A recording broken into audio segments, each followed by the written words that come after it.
En el encuentro anterior yo manifesté un poco la intención del equipo pedagógico del cual formo parte, de la intención de poder, por un lado, dar cuenta de lo que sucedió con los famosos cuadernos, que como pandemia nos invadió a todos, nos interpeló, y que, bueno, con una intención un poco de equiparar las oportunidades, tuvo que darse toda esa instancia de producción.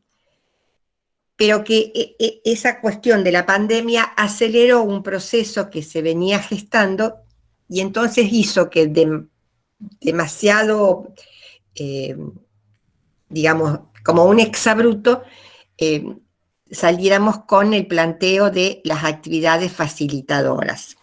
Digo que saliéramos porque el tema se venía, digamos, pensando, experiencias anteriores que recopilamos se fueron ordenando y organizando, pero la necesidad de hacer los cuadernos hizo que tuvieran que salir a la luz, porque justamente lo que no queríamos es que, como suele suceder en muchas oportunidades, cuando se habla del aporte de alguna modalidad o se habla del aporte de alguna especialidad, siempre ese aporte va figurando como al final, ¿no? Y entonces nosotros no queríamos aparecer al final como diciendo, bueno, el aporte de la educación especial, sino como que la intención era aparecer desde el entramado mismo de la construcción misma del cuaderno. Pero este planteo de las actividades facilitadoras creemos que va más allá del cuaderno. Va más allá del cuaderno porque no voy a ser orgullosa de decir un nuevo paradigma, no, para nada, sino lo que intenta plantear es otra forma u otra posibilidad de ir trabajando en este objetivo de poder hacer de la escuela un espacio para todos y todas. ¿Por qué surge la idea de las actividades facilitadoras? Y bueno, surge porque un análisis de situación nos lleva a ver que muchas veces las adaptaciones curriculares, que son un poco nuestra marca de identidad, al centrarse exclusivamente en las actividades y ver cómo esta actividad se puede adecuar, adaptar a este niño, niña o a este joven o adolescente, esa marcada centración en la actividad va generando una pérdida del contenido, y que concluye en que el contenido termina siendo tan acotado, tan minimizado, tan recortado, que por allí, a medida que van avanzando los grados y las exigencias de la escolaridad, no hay posibilidad de prenderse, ¿no? de tomar algo para poder seguir avanzando. Entonces la idea de poder partir desde el contenido, o sea, hacer foco en el contenido, lo cual también funciona como una posibilidad de intercambio con el docente, colega de nivel.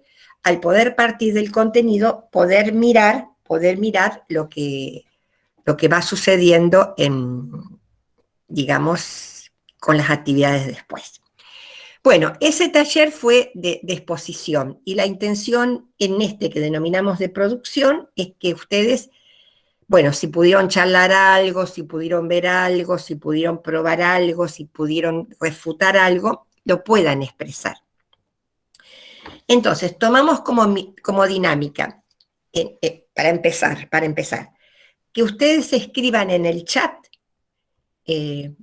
lo que sientan que quieren o pueden escribir, ya sea una propuesta, una sugerencia, una pregunta, una crítica, señalar algún vacío que haya quedado, y nos damos unos minutos para que en el chat estén escritas 6 u 8 intervenciones. Entonces después cortamos ahí, las empezamos a trabajar entre todas, porque creo que no hay ningún varón, las empezamos a trabajar entre todas, y las vamos de alguna manera resolviendo y contestando. Así que los invito a que vayan completando en el chat. Bueno, sí, estoy con una de mis docentes integradoras que después la voy a invitar a que comparta algo. Lo que quiero compartir es que nosotros como escuela de integración, Sí. estaba justamente estos días pensando esto y lo analizamos siempre, veníamos antes de la pandemia trabajando con la idea de en la escuela hacer propuestas que tengan que ver con los múltiples lenguajes dentro de la sala, no para nuestros alumnos en proyecto de integración, sino para todos los alumnos. Llegar al mismo objetivo, digamos, con diferentes propuestas o con diferentes recursos que el objetivo se cumple y va a ser más rico y más significativo para todos. Es un poco sentimos que perdimos eso el año pasado, porque tuvimos que volver un poco obligados a las adecuaciones curriculares. Es como que de un día para otro nos encontramos con que nos mandaban las actividades de la semana y teníamos que hacer las adecuaciones curriculares de esas actividades. Uh-huh.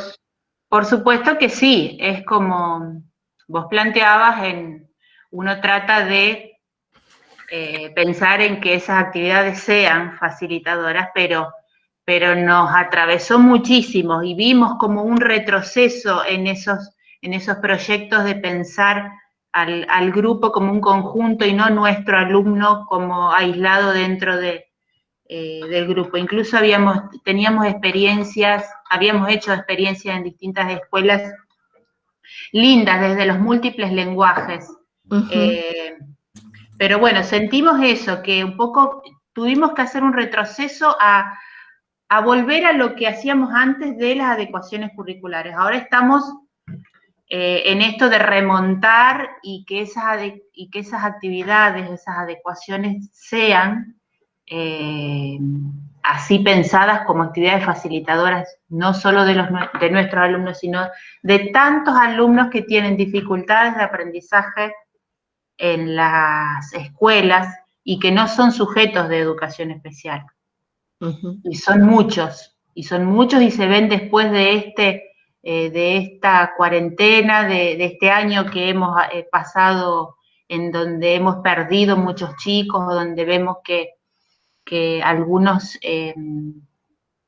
se encuentran como desprotegidos, ¿no es cierto? No sé si se entiende lo que quise decir, Estela.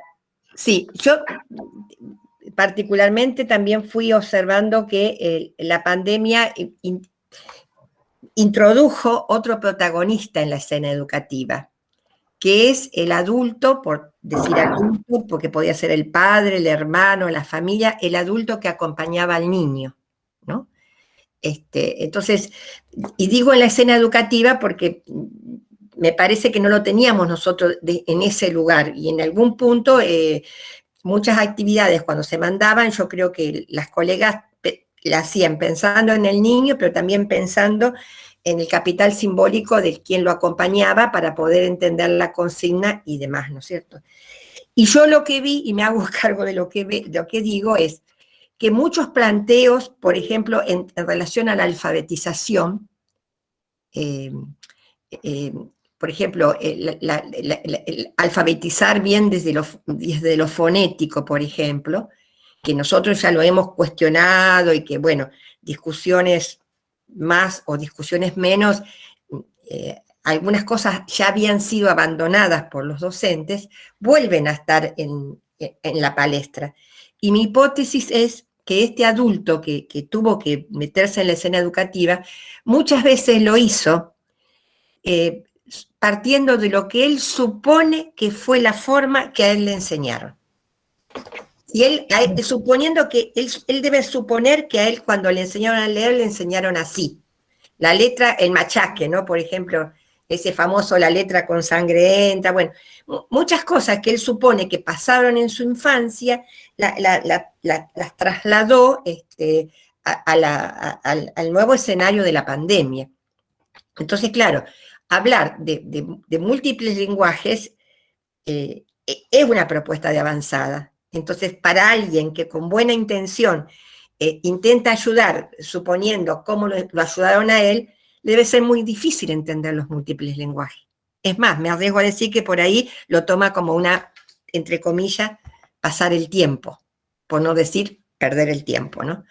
Entonces, como nosotros no nos pudimos dar la tarea didáctica con la familia, yo creo que van a aparecer ahora muchos vacíos, ¿no? Y van a aparecer muchas cosas que va a haber que, bueno, que volver a remontarla y volver a trabajarla. A veces el que lo ayudaba era el hermano mayor, que también a lo mejor tenía una escolaridad ahí, fluctuante, digamos, armada como se podía armar, y que tenía que armar su propia trayectoria, porque a lo mejor estaba en séptimo o estaba empezando la secundaria y tenía que resolver su propio problema y el problema del hermano y el problema de este otro hermanito con dificultad. Sí, yo creo que hay muchas cosas que va a volver, Eliana, hay muchas cosas que creo que vamos a tener que volver a empezarlas. De todas maneras, uno no vuelve a empezar de la misma manera. Entonces, y uno no vuelve de la experiencia de Sebastián de la misma forma. Entonces, bueno, se volverá, y a lo mejor esto de los múltiples lenguajes será una cosa que también habrá que ayudar a la familia a que la recupere como un escenario posible de su propia escolarización. Eso. A mí particularmente, y ya yendo con las facilitadoras, ¿no? Me gusta hablar más de desplazamientos semióticos, ¿no? Es decir, algo se puede expresar desde la música, desde la plástica, desde la artesanía, digamos, de las manos, como puede ser la cerámica, y hablar de deslizamiento porque en todos estos campos está jugado una relación entre significante y significado. Entonces yo lo que voy haciendo es pasar de una forma de producción y expresión a otra forma de expresión y de producción. Yo esto lo empecé a usar para quitar esta carga de que es el menos, ¿no? Porque muchas veces yo he escuchado, bueno, si no puede escribir, que dibuje. No. Si dibuja es equivalente a que escriba. Bueno, pero si no puede que lo represente corporalmente. Ojo, representar corporalmente también. La escena teatral, las técnicas de teatro, que bueno, también tiene su complejidad, su progresión, pero no es que si no puede, no. Si puede esto y puede esto. Y cuando yo voy mirando desde este concepto, voy viendo, como no sé si lo dije con este grupo, como decía Sara Paín, que, por ejemplo, en el dibujo no solo está el aspecto expresivo, la cuestión emocional y demás, sino hay profundamente una cuestión cognitiva. Porque si yo le pido a un niño de cualquier edad que dibuje un vaso, siempre va a dibujar continente y contenido. Es decir, algo que puede contener. Pero si le pido que dibuje una taza, va a dibujar conteniente, contenido y una manijita, la asa, para poder tomarla. Entonces ahí hay toda una construcción conceptual. Hay todo un concepto. La esencia del vaso o la esencia de la taza está jugada. Y está jugada no la esencia a partir de la diferencia. Porque aunque parezca un detalle que le puso la manijita, no es un detalle menor. Ese detalle menor marca una diferencia. Entonces hay una comparación que tiene que ver con similitudes y hay una comparación que tiene que ver con diferencias, justamente. Bueno, ¿no hay ninguna pregunta en el chat?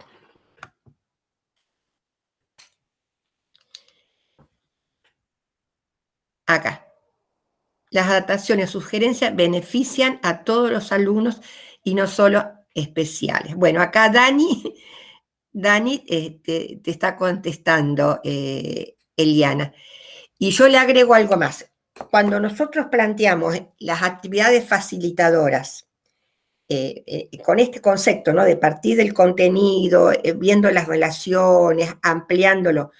Cuando el compañero que está trabajando con digamos, con la secuencia o la propuesta que hace el docente en otro nivel de complejidad, se acerca al banco de este chico y dice, mira, podría haber ido por acá también yo. O mira esto, ¿dónde se aplica? ¿Para qué se usa? Ahí es el punto, no sé si decir mágico, en el que la actividad facilitadora se convierte en una actividad ampliatoria para el otro. Porque el otro, digamos, en su proceso cognitivo, cuando miró y dijo, mira, encontró una relación lógica entre lo que su compañero hacía y lo que él está haciendo. Y entonces ahí, digamos, un poco va como ampliando y como complejizando su propia visión o su propio entendimiento del contenido. Y en el sentido que si son puntos de entrada, sí, son valiosísimos o válidos para todos, ¿no?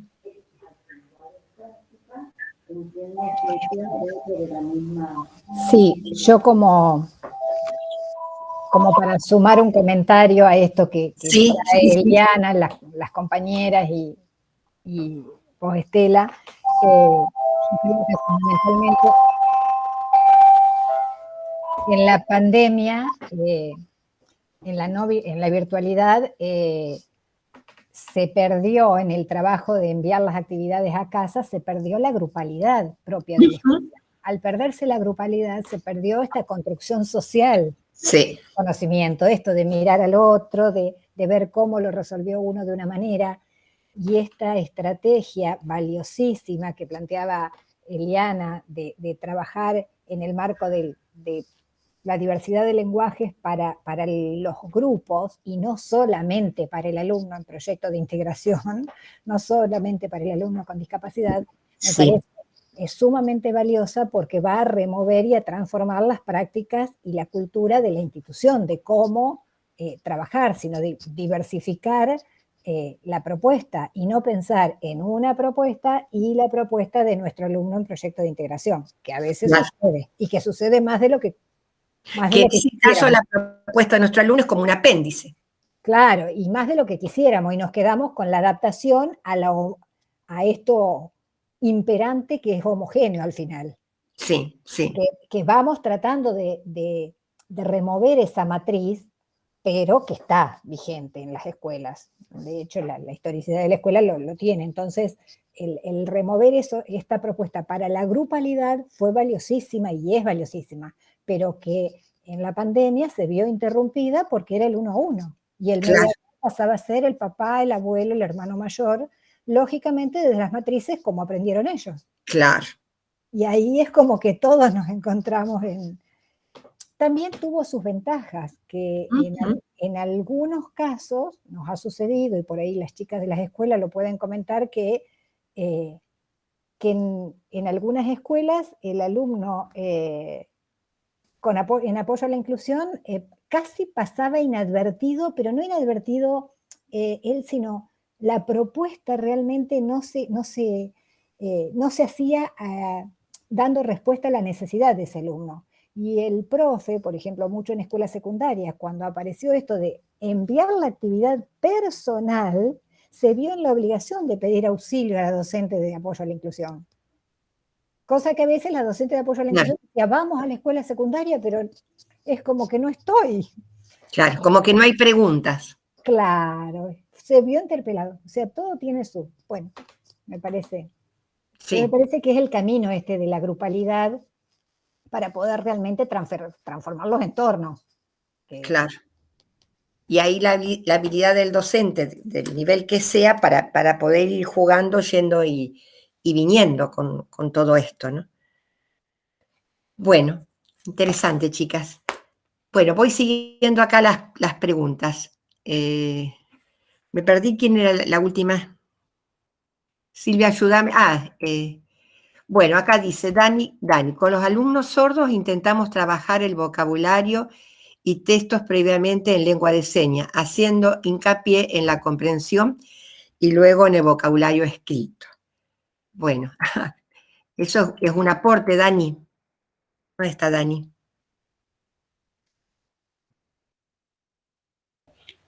Hola, sí, lo escribía como un aporte de lo que hicimos con los cuadernillos, por ahí cuando había textos, perdón, tengo la cámara apagada, ahí.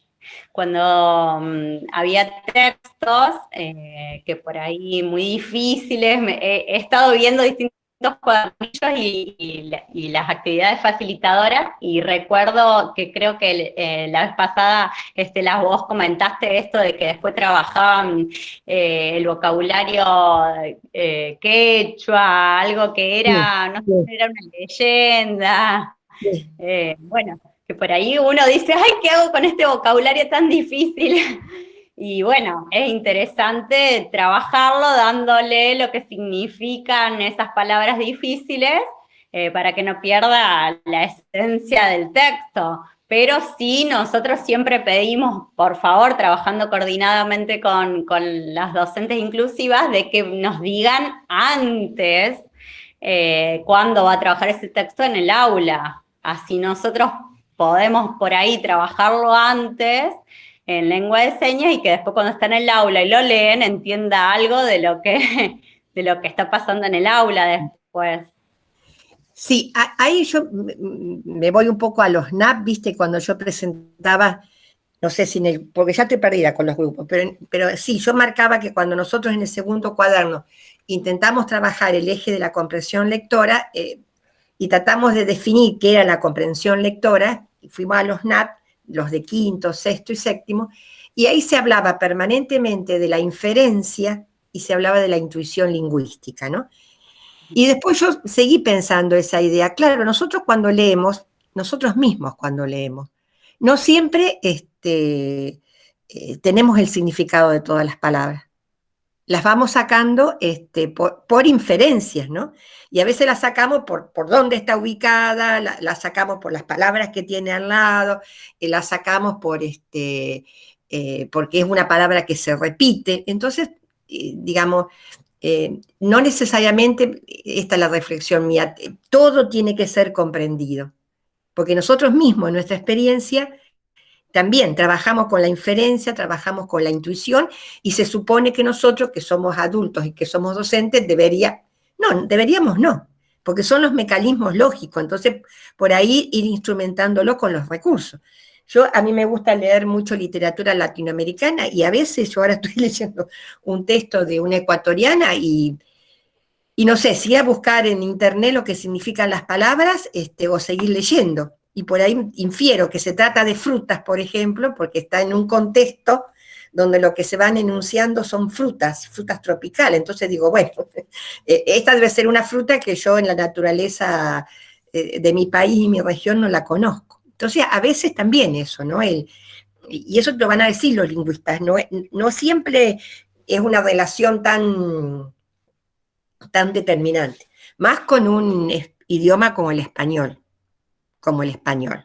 donde tenemos toda una amplitud de sinónimos, por ejemplo, que no es lo mismo lindo que hermoso, aunque yo a los chicos les diga, bueno, no importa, pone lindo, pone hermoso. No es lo mismo, lindo, hermoso y maravilloso. Son tres cosas. Por ahí le puedo decir que una es un poquito más que la otra, pero y cuando aparece bello, ¿qué hago? Esto es bello. Entonces, digamos, bueno, nuestro idioma, que tiene tantas palabras, tiene esa complejidad. Lo que uno intenta es o sea, acercarle el texto para que lo pueda entender, pero también darle herramientas para que pueda entenderlo cuando no hay quien cuando no hay quien lo medie en el momento, ¿no? Bueno, nuestra sugerencia siempre es que alguna imagen o algún dibujito, porque si no es muy difícil para nuestros alumnos. Bueno, y ahí con los dibujitos yo también digo algo.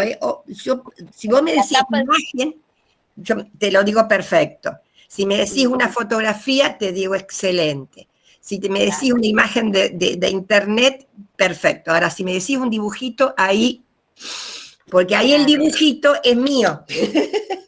Yo dibujo el patito como yo veo el patito, o como yo supongo que lo vi al patito cuando era pequeña. Entonces ahí las imágenes de la fotografía, los íconos, lo de internet, y fundamentalmente el arte. La pintura representó en un momento de la historia de la humanidad el equivalente a la fotografía y a todo lo que tenemos ahora tecnológicamente. Con el dibujito yo tendría, pero no solo con los chicos de discapacidad auditiva, es un detallecito porque a lo mejor yo lo estoy viendo así al patito y para él no, sí. Si ese juego significado, sí. Ahora, hay palabras que no... Nosotros siempre decimos que todo lo que sea imagen, fotografía, como decía Liana, y todos opinamos igual, les sirve a todos los chicos, no solo a los especiales. Sí. Después podríamos discutir, pero no es el momento, qué es primero, si la imagen o la palabra. Pero bueno, eso ya es una discusión que se la dejamos a los lingüistas que la vayan resolviendo. Bueno, Marcia Analía dice, de la planta escolar se tuvo que realizar algunas modificaciones significativas dada la población escolar existente, sobre todo en un turno. Desde inclusión se modifican cuanto a la accesibilidad.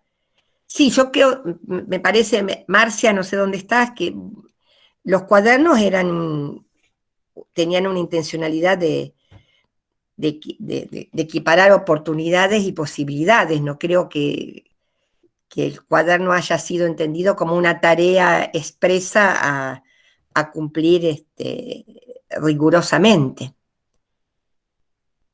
Porque, bueno, justamente era frente a temáticas, por ahí lo que los cuadernos traían de novedoso era, por lo menos, por ejemplo, había un cuaderno que trabajaba mucho la realidad santafesina, y lo que traía también mucho es el partir de problemáticas, ¿no? Es decir, una problemática actual, como creo que es la de los humedales, los incendios, y a partir de esa problemática poder ir trabajando y abordando. Bueno, no sé, Marcia, ¿qué quieres? Si tenés algo que... Ah, acá está Marcia. Sí, acá. No, la idea era que sí, los cuadernillos tenían actividades muy funcionales en cuanto al área de matemáticas, sobre todo el nivel inicial y en el primer ciclo, muy interesantes, que casi no tuvimos que realizar ninguna modificación, pero sí en algunas poblaciones, como en parálisis cerebral o cuestiones patológicas muy significativas, sí tuvimos que ampliar un poco esto que se hablaba del desplazamiento simiótico y todo lo que tenga que ver con múltiples lenguajes. Desde ahí sí pudimos abordar contenidos o actividades que se desarrollaban en algunos de los cuadernillos. Claro. Pero, insisto, la población en un turno, sobre todo, es una población muy especial, específica, que necesita un abordaje muy diversificado, y sobre todo con actividades que tengan que ver con la funcionalidad. Vos, perdón, ¿en qué localidad estás? Esperanza. En Esperanza.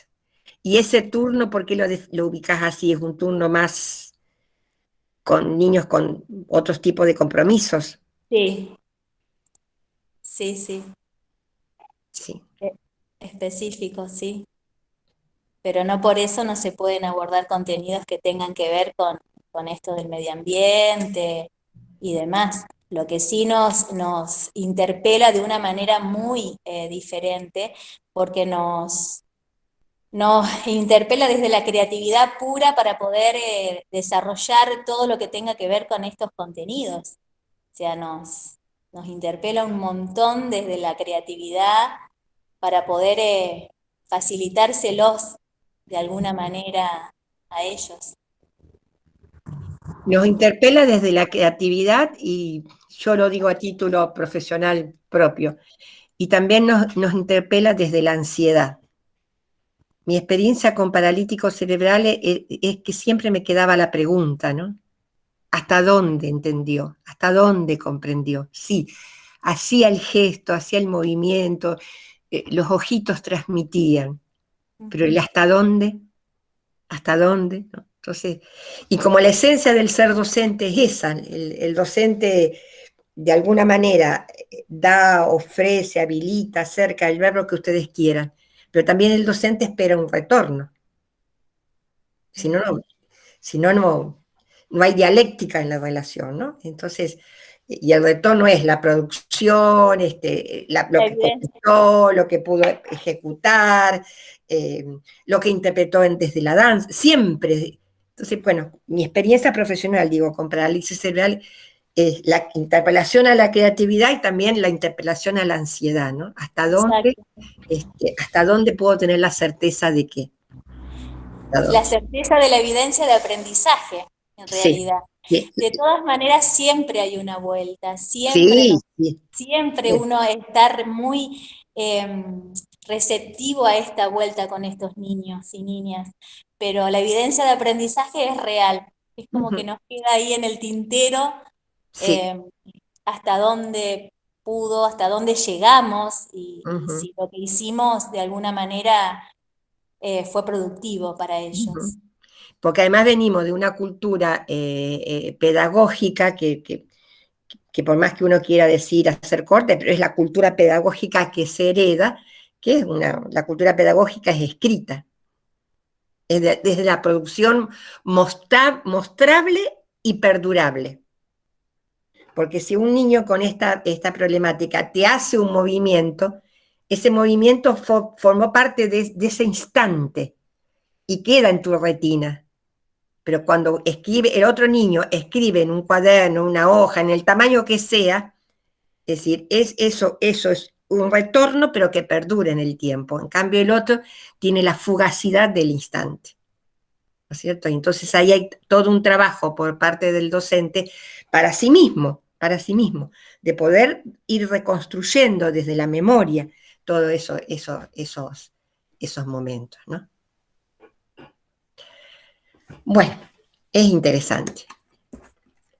Y cuando con estos chicos vos trabajás, yo tengo el caso reciente de un adolescente que está en un cuarto año y bueno, trabajó el año pasado literatura épica, y ahí, por ejemplo, los recursos tecnológicos son, porque los libros están, trabajó Homero, trabajó Ulises, bueno, Homero, Ulises, después trabajó Cervantes, y más allá de...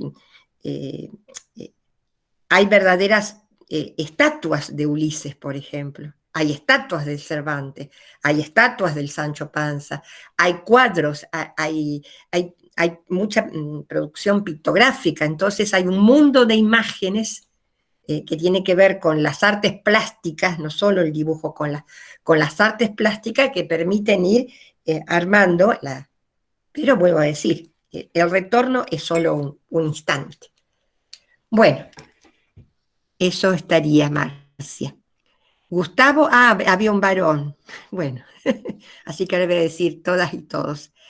Eliana, ¿cuál es importante el rol del docente en la intervención de ese descubrimiento? Eliana, ¿querés agregar algo más de tu reflexión? Sigue. Me refería a cuando cuando se hablaba de la importancia del trabajo del grupo de alumnos, de lo que perdimos en la pandemia. Y cuando hablabas, me parece, no me acuerdo ahora, creo que hablabas de cuando se acerca un compañero a otro y descubre la forma en que ese compañero llegó a un contenido o a un aprendizaje, pero que no solamente están ellos dos, sino que está el docente interviniendo ahí y dándole un significado a eso. Sí, poniendo palabras. claro, poniendo en palabras, dándole un significado, conceptualizando, y bueno, nosotras que estamos en muchas escuelas y conocemos muchos docentes, también nos hace mucho ruido la falta de formación de los docentes en ese sentido, ¿no? De uno mismo, porque bueno, a ver, ¿no? Todos tenemos que hacer nuestra propia autocrítica. Siempre tenemos que estar buscando lo mejor, pero vemos muchas fallas en la formación docente. Ojalá todos estarían con esto que decís vos, de que el docente está a la espera del resultado y en la búsqueda. Bueno, mucho para charlar sobre la formación docente también. Sí. La modalidad, nosotros como modalidad estamos muy, muy acostumbrados a repreguntarnos, porque lo que no nos resulta de una manera, tenemos que sacar ahí de la galera en el momento otra cosa, otro recurso, otra forma. Uh-huh. Y me callo porque tengo muchos años y estaría mucho tiempo hablando del tema. Bien. Bueno, pero vos, vos, Eliana, acá también decís en la otra intervención que preguntás por los alumnos con discapacidad intelectual significativa y hasta dónde se puede hacer actividades facilitadoras de los contenidos de secundaria.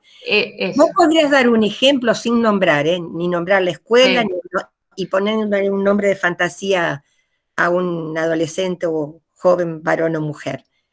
Y a ver si sobre una situación puntual breve podemos contestar tu pregunta. Y yo pienso en muchos alumnos que tenemos sin alfabetizar en escuelas secundarias, en donde deberían estar concurriendo en todas las asignaturas y están en una matemática o una física o química.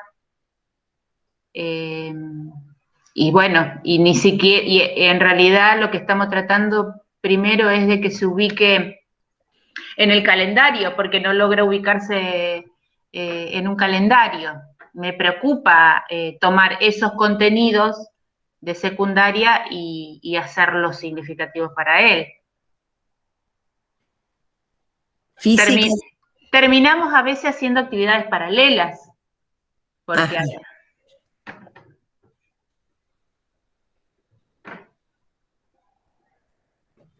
bueno. ¿Y un caso puntual, qué me ubicas, en un segundo año, en un cuarto año? Sí, podría ser, sí.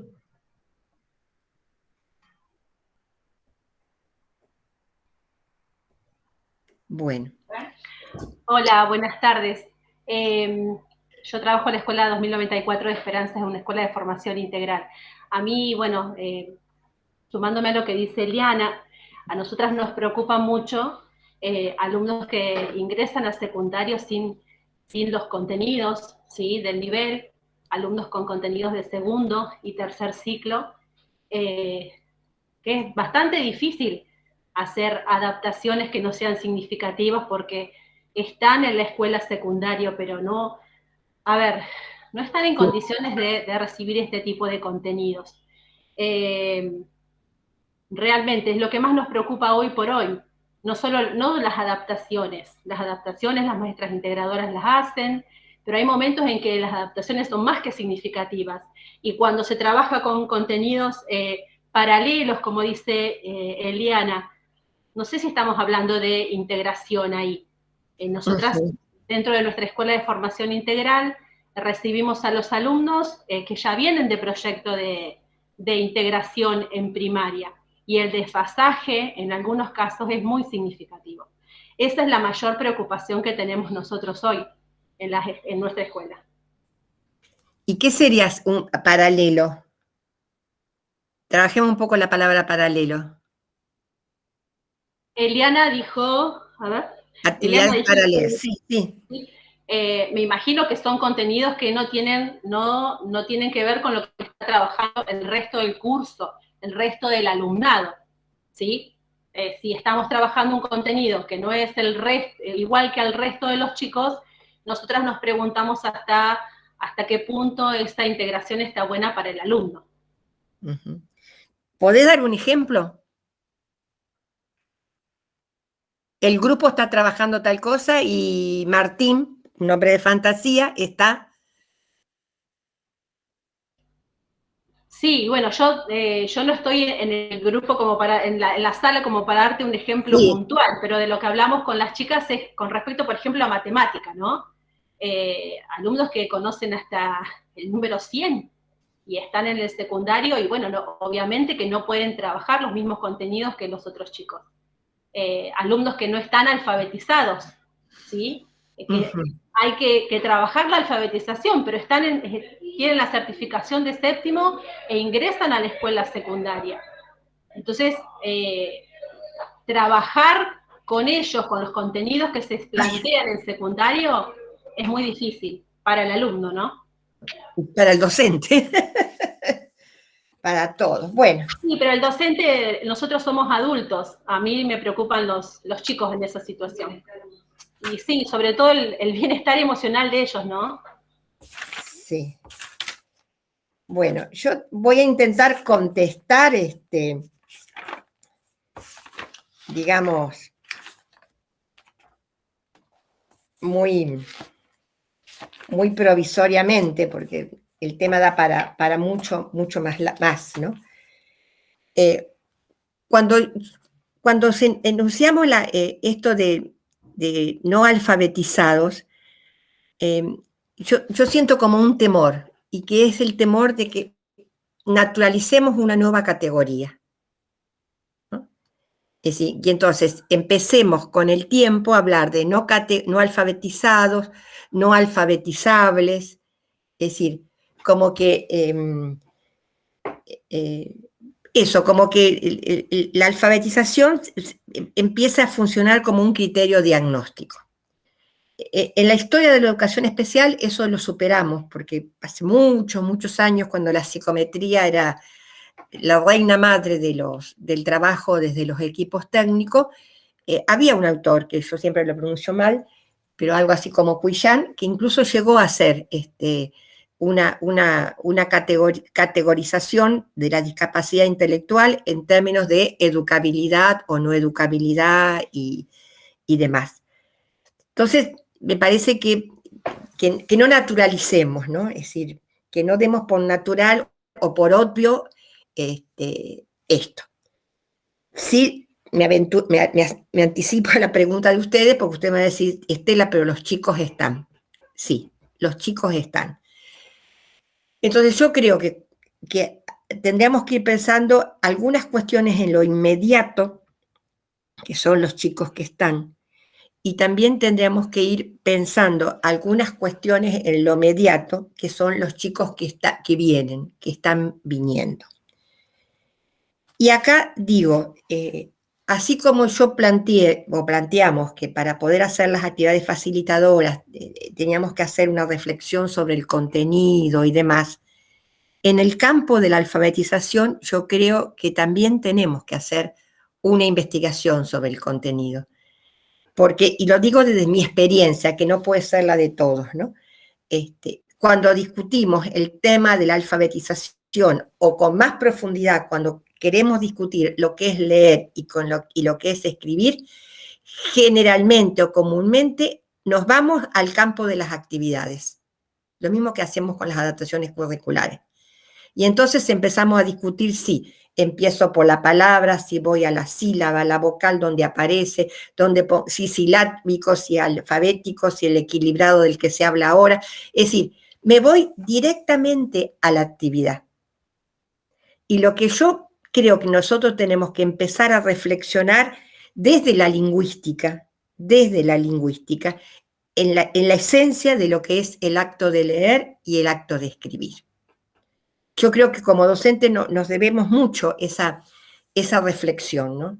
Leer es descifrar, leer es establecer la relación fonema-grafema, leer es encontrar sentido. ¿De qué hablamos? ¿Hablamos de práctica de escritura o situaciones de escritura? Es decir, me parece que lo mismo que dije el otro día, para física, matemática y todas las materias, también lo tenemos que decir en relación a lengua. Y poder meternos ahí y poder analizar, ¿no es cierto?, en qué consiste leer y escribir, y a partir de allí poder empezar otras cosas para los que van a venir, para los que están avanzando, ¿no? Porque nosotros también a lo largo de los años de la historia de la educación especial, de la cual me considero también parte, también hemos tomado la alfabetización como criterio para algunas decisiones institucionales. Muchas veces yo he visto que decíamos, y yo también he compartido, este chico no va más para la alfabetización, no va más para la escolaridad, tenemos que pasar, bueno, a un taller, a una formación laboral, También nosotros institucionalmente, en torno a esto, se aprende o no aprende, hemos tomado decisiones. Y cuando muchas veces decidimos, este chico tiene que ir para la cuestión más laboral, la alfabetización fue centrada en una perspectiva instrumental. Entonces aparece el instructivo, aparece el recetario, aparecen las medidas, aparecen las nociones, pero desde un concepto funcional, y los otros componentes del discurso escrito los fuimos perdiendo. Entonces a mí me parece que eso es una interpelación fuerte, ¿no?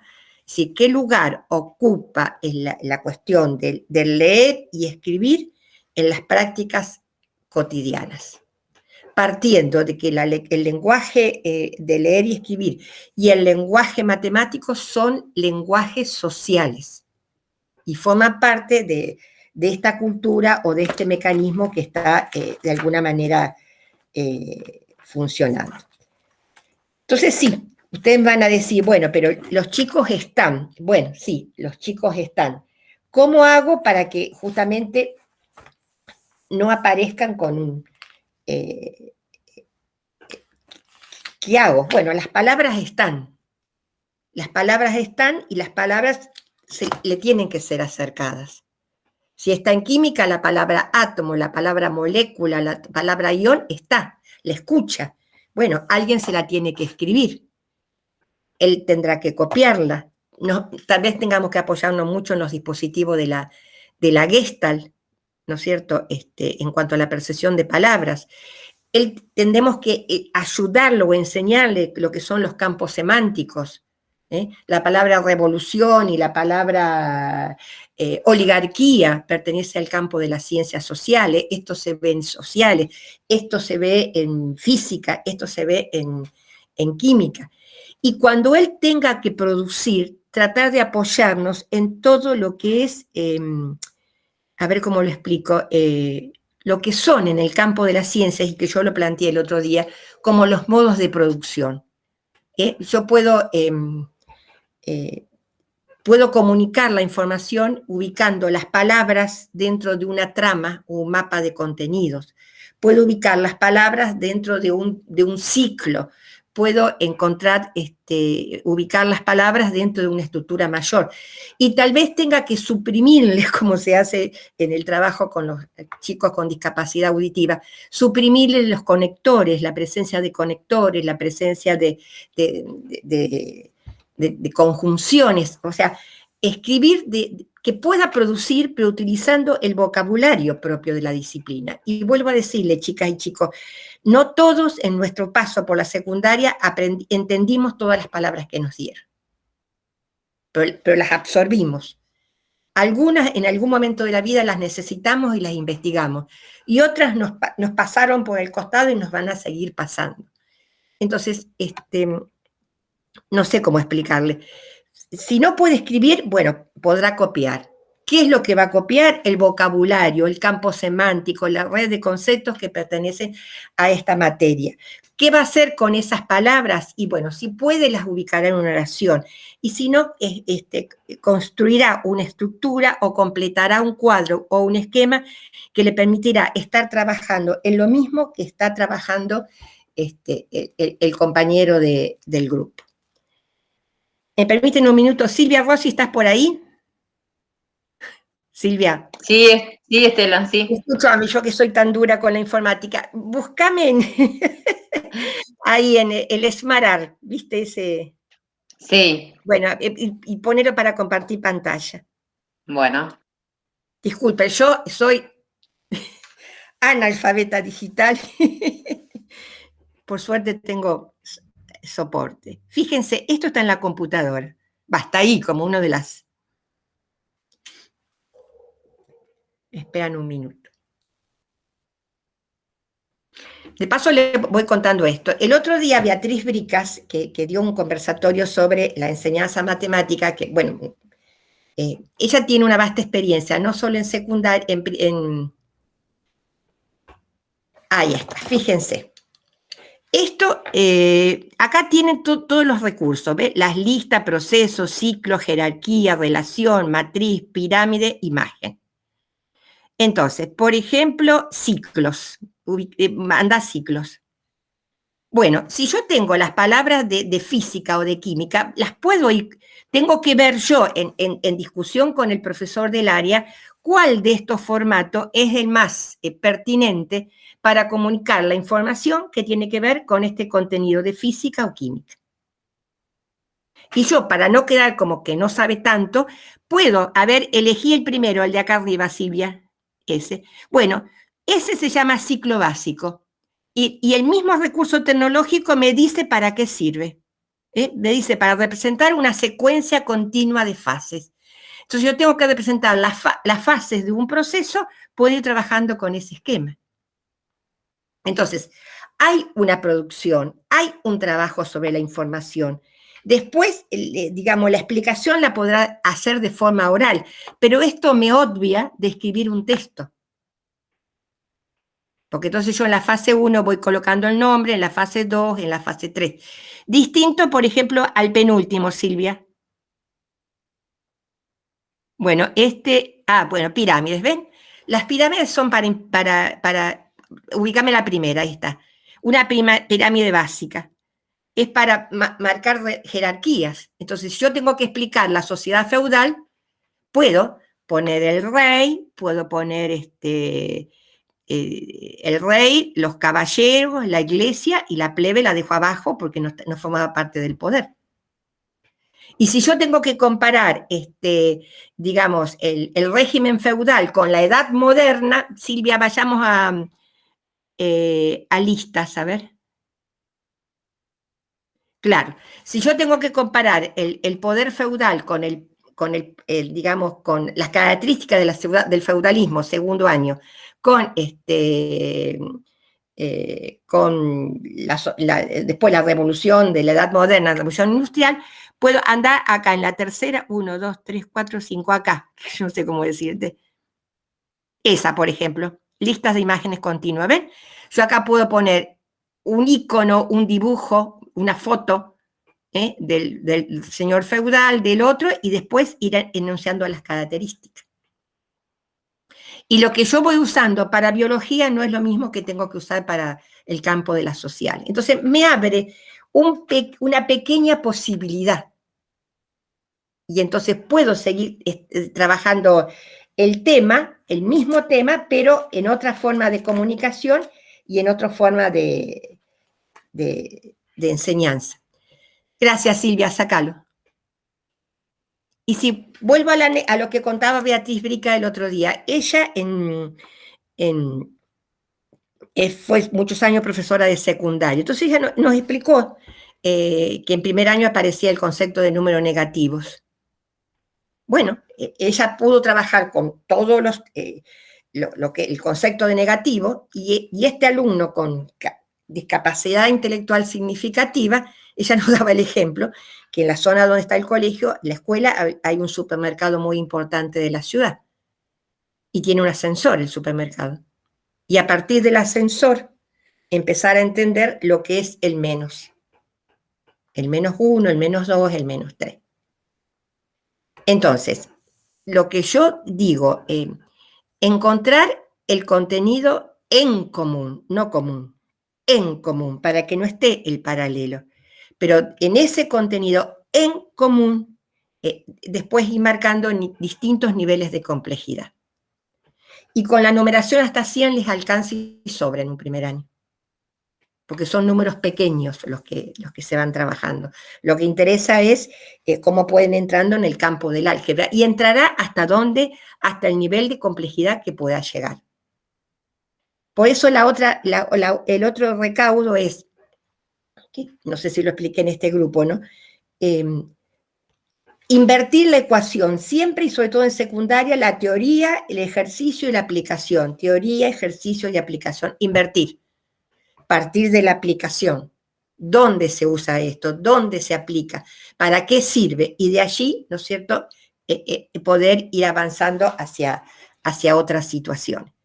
Pero bueno, eso exige esto de que poder investigar, digamos, por un lado, el tema de los contenidos, y poder investigar, por otro, la forma de comunicación de los contenidos. Entonces, los cuadros, chicas y chicos, yo creo que nos ayuda mucho en esta coyuntura que tenemos que destrabar a estos jóvenes. Para los que vienen atrás, tal vez podamos hacer otro planteo en relación a la alfabetización. Y a lo mejor para que los que vienen atrás podamos entender, porque nosotros también en nuestra escuela como que tenemos separado el campo de la literatura del campo de la alfabetización.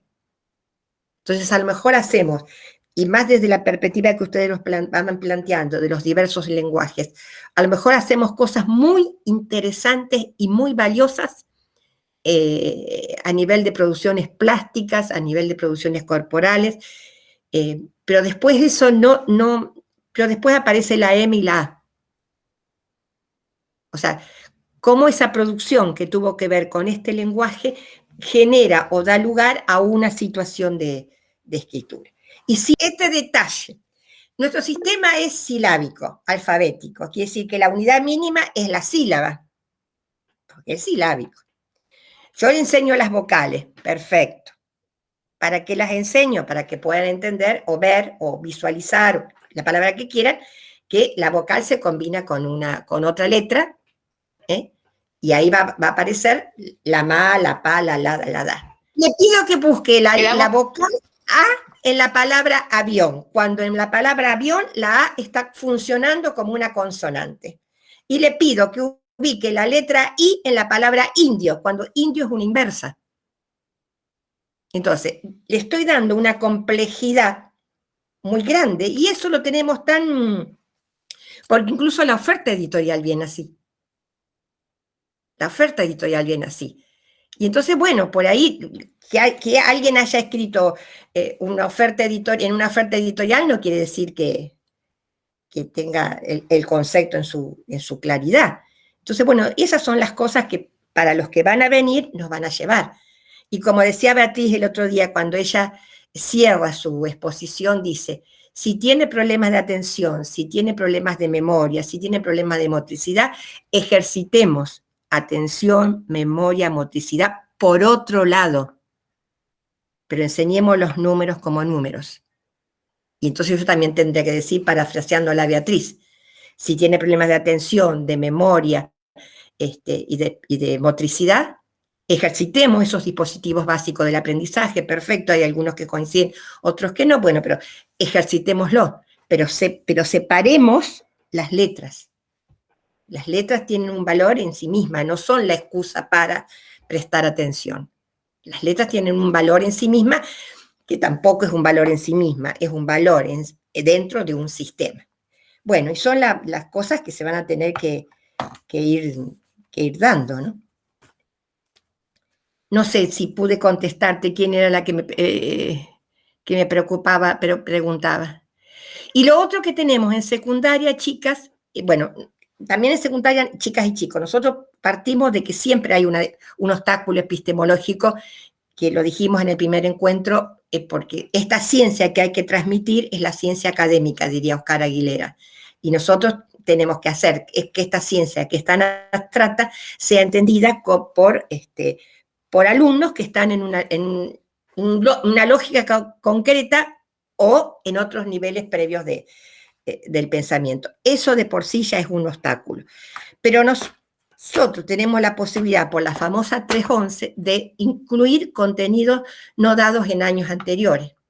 Entonces, si yo tengo que dar química en cuarto año, puedo introducir el concepto de materia, que formó parte de segundo y que formó parte de séptimo. Entonces yo puedo introducir conceptos de segundo y conceptos de séptimo, pero sigo trabajando un contenido de química que tiene que ver con lo que el compañero está trabajando. Porque el concepto de materia va a sostener al de molécula, va a sostener al de átomo. Y ahí es donde el compañero, que a lo mejor está intentando aprender como puede, cuando ve y, mira, yo también puedo ir por este lado. Yo también puedo empezar a entender lo que es la materia para después entender lo que es el átomo. O si tengo que trabajar con tabla periódica. Bueno, también el nivel de complejidad. Yo no le voy a pedir que maneje la tabla periódica, pero sí saber que ahí están todos los elementos, que los elementos se escriben a partir de un símbolo, de un signo, entonces la P para el potasio, la CA para el calcio. Ojo, después no puedo enseñarle a combinar, a armar palabras con las letras de la tabla periódica. Son dos cosas distintas. Son dos cosas distintas, y esto lo digo porque lo vi, son dos cosas distintas. Una cosa son las letras funcionando como símbolos, como notación en química, y otra cosa son las letras para componer palabras. Pero sí saber que está el calcio, está el potasio, está el oxígeno, está el hierro, y esas medias extrañas que nosotros aprendimos en la secundaria, los elementos extraños como el litio y demás, que es por donde van a pasar los conflictos de la geopolítica actual y la que va a venir. Tal vez no, se lo puedo decir, tal vez no. ¿Y el calcio dónde está? Y el calcio, bueno, mientras los otros están trabajando fórmulas a partir del calcio, que vea que se arma una fórmula, y el calcio ¿dónde lo encuentra? Y el calcio es bueno para los huesos, el calcio se encuentra en la leche, para que se pueda fijar. Bueno, puedo desde esa noción de química abrirme un poquito, por ejemplo, a nutrición. Entonces, sigo el mismo tema. No va a ser las fórmulas, no las vas a hacer, pero él va a saber que las fórmulas se arman con esos elementos que él vio en esa tabla que tiene y que se van uniendo. Y en última instancia después también podrá, no para entenderlo, pero sí tomar el prospecto de un medicamento y ver que en ese medicamento aparecen un montón de nombres raros que ni siquiera los podemos leer, pero que todos esos nombres raros tienen que ver con lo que él está viendo en la tabla. Y ahí, ese es el nivel de complejidad al que yo llego. Y la tabla periódica puede ser el último tema a trabajar después de todo un año de química, donde nos fuimos a la materia, o puede ser el primer tema a trabajar. Porque la tabla me permite meterme muy, muy, muy cerca en la vida cotidiana.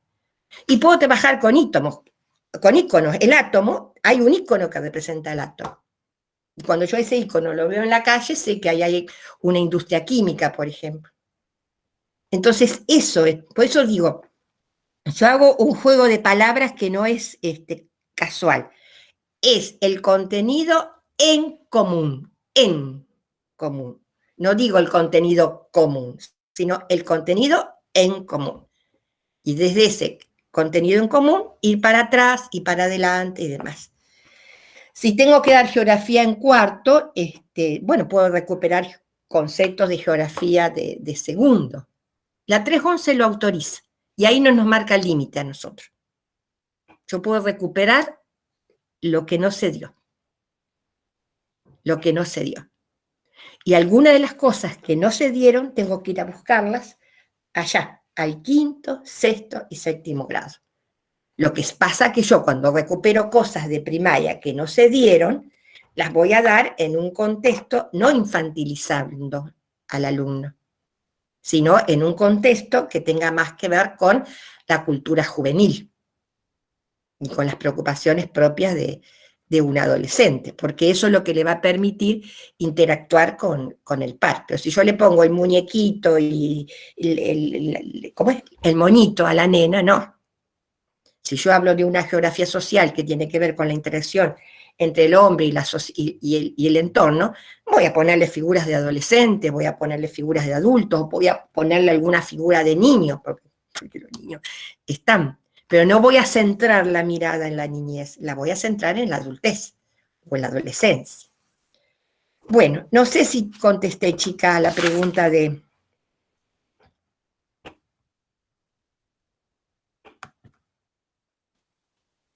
el chat, a ver.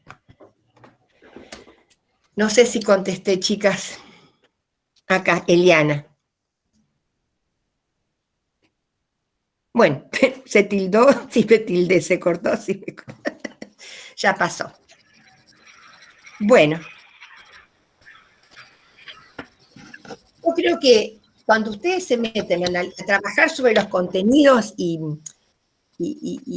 vencen este pudor que no sé por qué nos metieron de que nosotros de esto no sabemos. No, cuando ustedes se meten es apasionante. Y como dijo una compañera en un encuentro anterior, al investigar sobre el contenido me aparecieron muchas preguntas que después las voy a resolver con el profesor de nivel.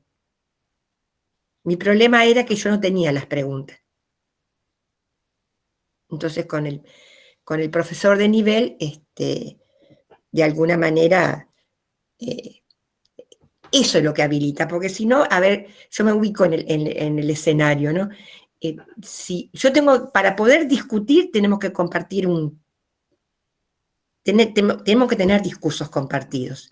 Él tiene que compartir mi discurso sobre las características del sujeto que aprende, y yo también tengo que poder compartir el discurso de él, que es un discurso sobre la ciencia.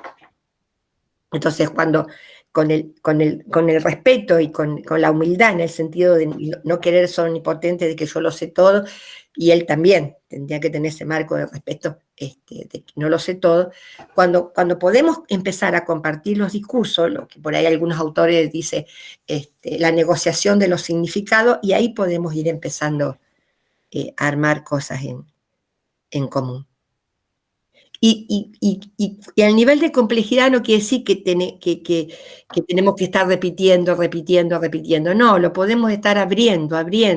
Yo, por ejemplo, hay un taller de economía en segundo año, ¿no? Que trata, que uno dice taller de economía y lo piensa directamente desde el campo de la contabilidad. No, es un taller de economía que tiene que ver con las organizaciones. Entonces, por ejemplo, aparece un concepto de la diferencia entre una empresa, la diferencia con una organización, cómo se clasifican las empresas. Bueno, un alumno nuestro puede llegar a saber que una cosa es una empresa, que otra cosa es una organización, una empresa que la pública, la privada, y después, mientras los otros siguen avanzando en las clasificaciones, él puede hacer un relevamiento. ¿Cuántas empresas, cuántas organizaciones hay en el barrio en el que vive, en el barrio de la escuela? ¿Cuáles son las que más son nombradas dentro de la comunidad?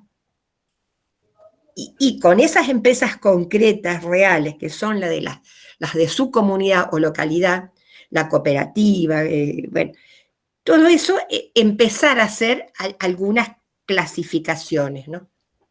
Entonces, sigue con el mismo tema, está con el mismo tema, pero está analizando sobre, ahí lo que yo decía al principio, cómo ese contenido juega. ¿Saben lo que es una empresa privada y saben lo que es una empresa pública? Bueno, no teorizándolo, sino poder decir qué diferencia hay entre un club, por ejemplo, una sociedad de fomento. Y si quiero, puedo también avanzar en la historia, cuál fue el origen, por qué se armaron. Y si estoy con cooperativismo, bueno, y los otros siguen avanzando con cooperativismo, yo puedo tener un trabajo más prolongado sobre los símbolos y los íconos del cooperativismo. ¿Por qué el arco iris? ¿Por qué los dos pinitos? Y sigo dándole, no repetitivamente al tema, al contenido, sino que lo sigo bordeando, en un nivel de complejidad y de abstracción, porque por ahí el compañero ya esté en otra dimensión. Pero todo esto que él o ella está investigando, no va a entrar en contradicción con lo que están investigando sus compañeros y tampoco lo va a colocar en un lugar de inferioridad. Está investigando otras cosas, está produciendo otras cosas, está armando otras formas de entender o de ir abordando la realidad.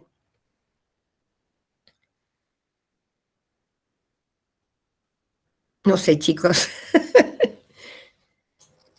Si me fui mucho.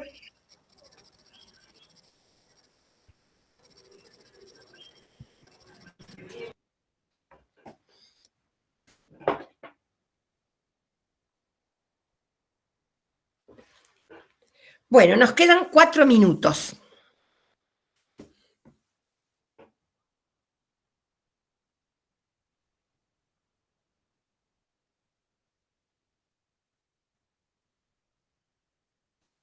¿Me escucha? Sí. Sí. Bueno, yo aprovecho para comentar, Estela, que se comunicó Mari Natalino, la otra profesora, que realmente está con una situación muy delicada en una escuela, por eso no está presente. Sí, sí, chicas, por favor.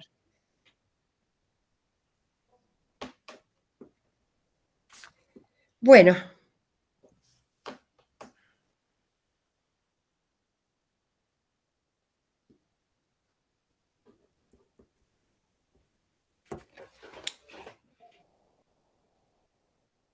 La ansiedad de la devolución me pasa a mí. La ansiedad de la respuesta. Bueno, yo le voy a dar una respuesta. Bueno, sí, a ver. Comparto con Eliana cuando manifestó su preocupación, que yo también la tenía, la preocupación de los chicos en integración secundaria, y ahora pasé de la preocupación a la depresión directamente. Porque si bien estoy totalmente de acuerdo con todo lo que dijiste, Estela, yo no sé si es solamente nosotras o si alguien comparte, porque integramos en las mismas escuelas, en Rafaela, si existe ese profesor del que habla Estela. Porque de los 13 profesores, yo creo que con uno a lo mejor se puede llegar a hacer un trabajo coordinado y te puede dar media hora de su tiempo a sentarse a trabajar con vos en forma conjunta. Si no, no existe, no existe. Y bueno, y tienen al alumno con discapacidad ahí adentro porque lo tienen que tener. Y a lo sumo te dicen, no hay problema, vos decime, mandame lo que le tengo que dar y yo no tengo problema. Y lo que hacen es darle la hojita con actividades diferentes. La verdad, no conozco a profesor que esté dispuesto a trabajar así con los chicos. Y me deprime. No, son todos procesos. ¿Vos sos joven? Sí, sí. No, yo ya estoy esperando jubilarme. Bueno, pero... sí, son hace todos procesos, 30 años ¿no? que estoy en la escuela y este mismo proceso lo hicimos en educación primaria. Claro, ahí está, ¿ves? Que llevó muchos años, pero sinceramente, pobres los chicos que les toca este momento. Realmente no es justo. Los que están en este proceso de integración secundaria ahora. Porque realmente algunos lo padecen. Y más con los chicos sordos que están ahí adentro sin escuchar, muchos, y muchos que solamente usan lengua de señas, no el castellano, no les resulta nada fácil ni agradable. Y piden por la profesora adentro, lo que pasa que la maestra integradora no puede estar todo el día, todas las horas acompañándolos para ser de intérprete. Sí, yo ahí te contesto de mi experiencia, porque a mí me tocó, siendo supervisora, la EGB3. ¿Se acuerdan? Porque históricamente las escuelas para ciegos, sordos, trastornos motores, y en ese momento una categorización tremenda como era la de irregulares sociales, ellos, la terminalidad era el certificado de séptimo o de escuela primaria. Cuando sucede lo de la EGB3, digamos, que pasa todo a los primeros años, bueno, tuvimos que armar la EGB3 para esta población, ¿no? Y ahí, bueno, que también fue el momento, porque porque también en la educación de sordos, a mí me tocó vivir la etapa del horarismo puro, me tocó vivir la etapa de la caída, entre comillas, del oral modelo, y poder entrar en todo un planteo que por lo menos acá en Rosario estaba planteado en esos términos, que era el bilingüismo bicultural, ¿no? Entonces, las experiencias de integración de los chicos sordos en pequeños grupos nos resultó interesante. Es decir, no un sordo, perdón la expresión, en un curso, sino por lo menos dos o tres en un mismo curso. Y ahí hacemos eso. Claro, y ahí hay una frase de Scilia que me resuena mucho. Cuando Scilia, él tiene un pasado, digamos, sobre todo cuando estuvo en Porto Alegre, muy ligado a la educación de sordos. Y él, en ese pasado, él hablaba mucho de la escritura. Él decía, la escritura es lo que salva al sordo. Hay uno de los textos de esa época. Entonces, bueno, ahí para poder ir avanzando un poco en la situación y estar en pequeños grupos y bueno, y una fuerte apuesta a la escritura. Sin los conectores, sin los artículos, pero sí, una escritura que sea marcadamente conceptual, que es como un poco la escritura de los esquemas de los gráficos ahí que yo les mostré. Lo que se va trabajando es el concepto y la relación entre los conceptos. Y lo demás lo va a ir haciendo. Sí, yo creo que son procesos que la escuela secundaria, en un pequeño articulito que escribimos en el blog, tiene un origen totalmente, surge en la época colonial. Y surge para formar a una élite, estaba clarito. Totalmente. No era para todos. Es tan valioso ese artículo del blog, está muy bueno, y hoy yo charlaba con las chicas de algunas escuelas, lo valioso que es contrastar ese artículo también con un video de Rebeca Nijovic que está en el mismo blog de secundaria. Ajá. Que, o sea, para que secundaria pueda revisarse. Por supuesto, es un proceso de transformación cultural a nivel sistema educativo y todo, que va a llevar muchísimo tiempo, pero bueno, creo que... Sí, y atravesado por una profunda reflexión ética. Yo creo que, digamos, lo ético tiene que estar ahí, ¿no? Permanente en la toma de decisiones. Sí, y también me parece que la escuela secundaria con nosotros está comenzando a revisar algunas cuestiones, ¿no? Ajá. Que tiene que ver con esto de los contenidos. Me parece que como que estamos moviendo algunas cosas y creo que va a llevar mucho tiempo.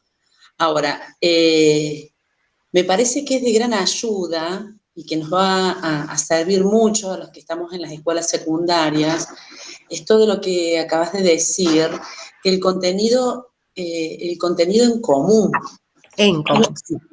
Nosotros, o por lo menos yo no lo tenía muy claro. El contenido en común. Entonces, esto nos va a permitir ir y volver, porque la primaria hay muchos contenidos que en la secundaria se van complejizando. Entonces, nos permite ir y volver con estos contenidos. Y estamos, si bien no va a ser bien del secundario, pero hay algo de ese contenido que pertenece al secundario. Nosotros cuando bajamos a la provincia de la 3467, que es esta 311, la interpretación que teníamos era que el alumno va aprendiendo a partir de lo que puede, de lo que tiene. Pero esto nos lleva a tener otra mirada muy diferente, de lo que puede, de lo que tiene, pero uniendo el contenido entre primaria y secundaria. Entonces me parece que es novedoso y que nos ayuda. Por lo menos en nuestra escuela, la 2112 de Venado Tuerto, hemos tenido un montón de tiempo con vos trabajando esto, en el armado del diseño. Me parece muy novedoso y me parece que nos va a ayudar y nos va a orientar a posicionarnos con el alumno, con la escuela secundaria y con los contenidos desde otro lugar. Y no es otro de que este alumno viene desprotegido de todos lados, sin poder leer, sin poder escribir. Acá me parece que esto nos permite un punto de encuentro entre lo que es primaria y secundaria con este contenido en común, lo que yo entendí en función de lo que fue escuchando. Bueno, y vos me haces pensar, reflexionar sobre otro detalle, ¿no? En la medida que nosotros podamos ir avanzando como educación especial en esto, la medida que la secundaria vayamos viendo todas estas cosas, algo del trabajo en primaria también vamos a poder volver a formular. Yo empecé a hablar de las oportunidades perdidas, ¿no? Y creo que, no sé si fue con este grupo o con otro, que comenté el caso de la leyenda, un trabajo sobre la leyenda. No sé si fue con ustedes. Es un contenido de 5º grado. Entonces, como género literario, la leyenda, y la docente había elegido a la leyenda de la yerba mate. Bueno, y la docente integradora había hecho la adecuación, trabajando toda la leyenda con imágenes, y después, bueno, digamos, el ordenamiento de las secuencias, y ahí quedó. Pero cuando nosotros vamos viendo todo el proceso, también vamos viendo que el tema de leyenda aparece en 2º año. Pero no aparece solito, sino aparece ya como diferencias entre mito y leyenda.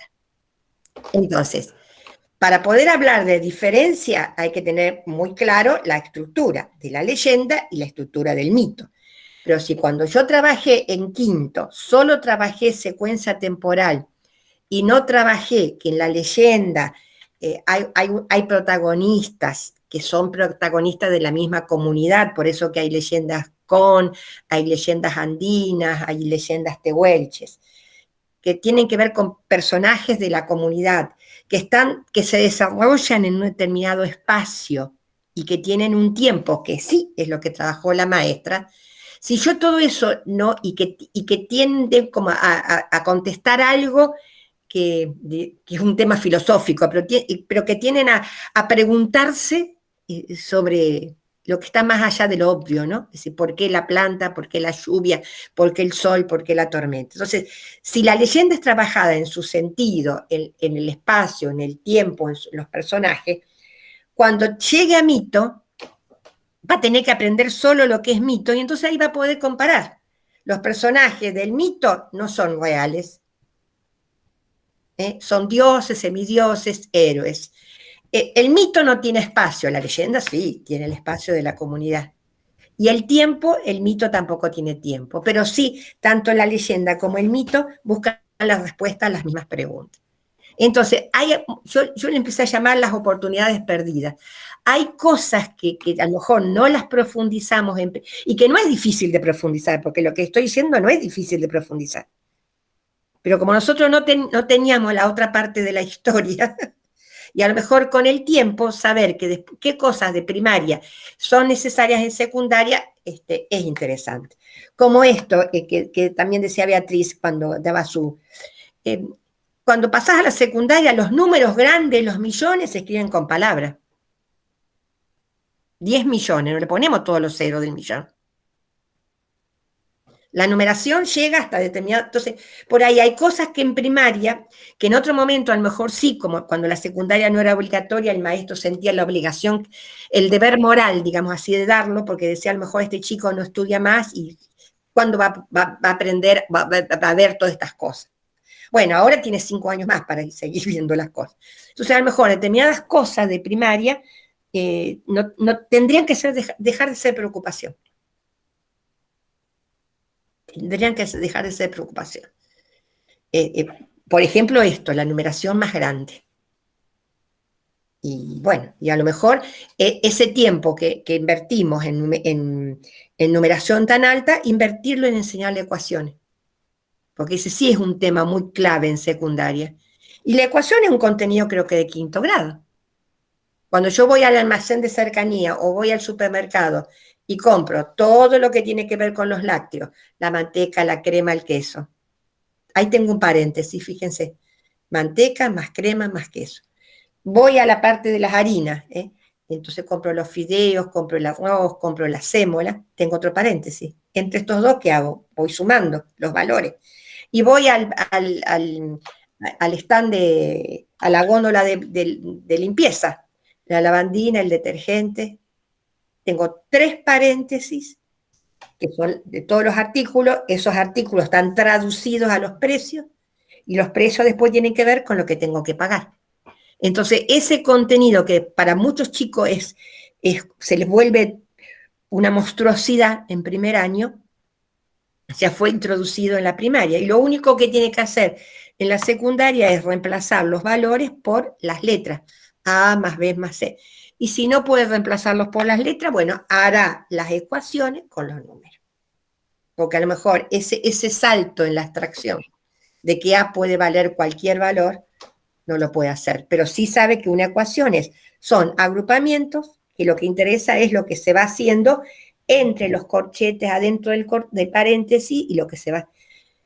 Y despejar X. Y sí, si compré la leche y compré medio kilo de pan, la leche valía 110 pesos, medio kilo de pan que vale X y pagué 270 pesos, ¿cuánto gasté en el pan? Un cálculo simple de la vida cotidiana, pero está haciendo el desplazamiento de la X, está resolviendo una incógnita.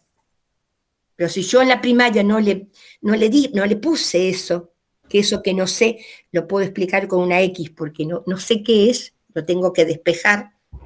Entonces ya las palabras empiezan a ser más. Y bueno, y después en la secundaria vamos a ver qué despeja. A lo mejor despeja ese valor nomás, o a lo mejor despeja otro. Pero después yo podría ir encontrando las múltiples situaciones en las que despejar un valor puede ir apareciendo. Y ahí está, vuelvo a decir, el contenido en común. Trabaja con despejar incógnitas. Ahora, ¿cuál es la incógnita? Y bueno, la acordarán entre el maestro. A veces con los profesores secundarios lo que es interesante es pedirle muy simplemente, bueno, no, pasame tu red conceptual o tu planificación, porque a veces la planificación también está en la cabeza del profesor, no está en los papeles. Simplemente pasame cuáles son los contenidos que vos consideras prioritarios que hay que dar este año. Entonces, a partir de esos contenidos, yo, por la investigación que hice, proponer otra trama de contenido. Y después, bueno, lo discutimos y avanzamos. Y si me dice, bueno, vos dame los ejercicios, las actividades y que yo las ejecuto, y bueno, a lo mejor esa es una puertita de entrada. Muchos no te dicen eso. Pero si te lo dice, puede ser una puertita de entrada. Empiezo, bueno. Y después va a haber uno que te va a decir, mira, esto que vos me diste para fulanito, yo lo usé con los otros y me fue re bien. Nunca había pensado que podía empezar cooperativismo haciendo un relevamiento de las cooperativas, las sociedades de fomento y los clubes sociales de la comunidad. Yo siempre empezaba de la teoría. El movimiento cooperativista, Y empecé por eso, por un simple relevamiento. Simple, pero no tan simple. Bueno.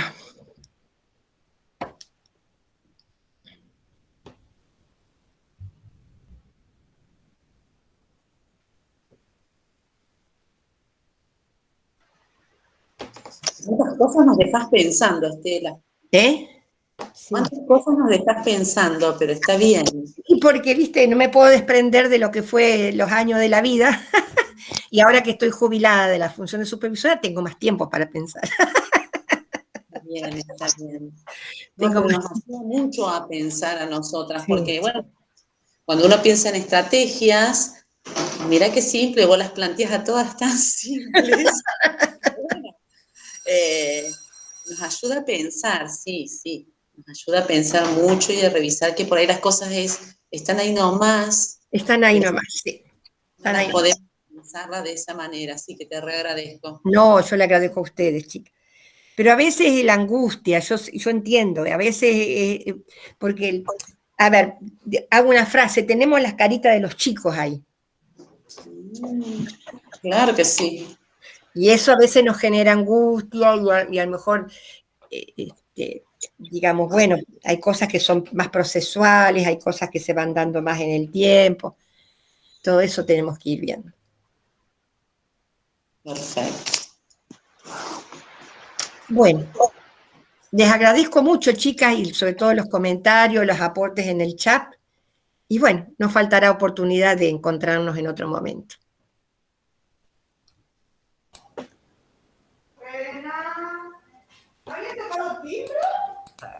Gracias, gracias Estela. Bueno, No, al contrario. muchísimas gracias y sí, muchísimas cuestiones para pensar, muchísimas.